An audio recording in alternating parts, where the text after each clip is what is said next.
पुढची बातमी आपण पाहूयात। पुण्यातले रस्ते आता मृत्यूचा सापळा बनत चाललेले आहेत। 2021 ते 2026 यामध्ये अपघाती मृत्यू वाढलेत। सरासरी प्रत्येकी 28 तासामध्ये एकाचा बळी जातोय। सुविधा झाल्या मात्र सुरक्षित प्रवासाचं स्वप्न मात्र धूसर असल्याचं पाहायला मिळतंय। त्यामुळे आता हे रस्ते मृत्यूचा सापळा बनत चाललेले आहेत।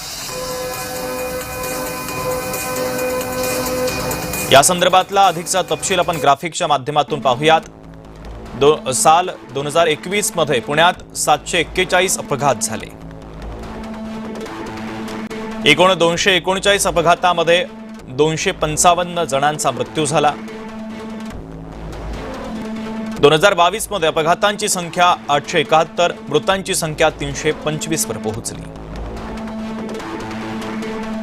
2023 मध्ये एकूण 1230 अपघात झाले। 2023 मध्ये 6 वर्षातील सर्वाधिक म्हणजे 351 मृत्यू झाले। 2024 मध्ये सर्वाधिक म्हणजे 1403 अपघात झाले। 2024 मधल्या अपघातामध्ये 345 जणांनी आपला जीव गमावला।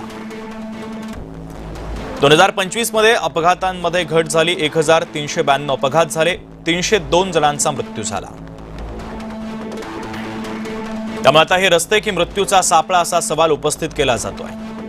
तर 2021च्या तुलनेत 2025 मध्ये अपघातांमध्ये तब्बल 88% वाढ झाली आहे।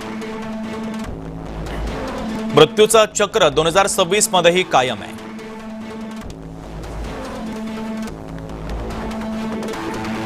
ऑगस्ट पर्यंतच्या उपलब्ध अहवालानुसार 8 महिन्यामध्ये 863 अपघात झाले। यामध्ये 198 जणांचा मृत्यू झाला आहे। यामध्ये 196 प्राणघातक अपघातांचा समावेश आहे।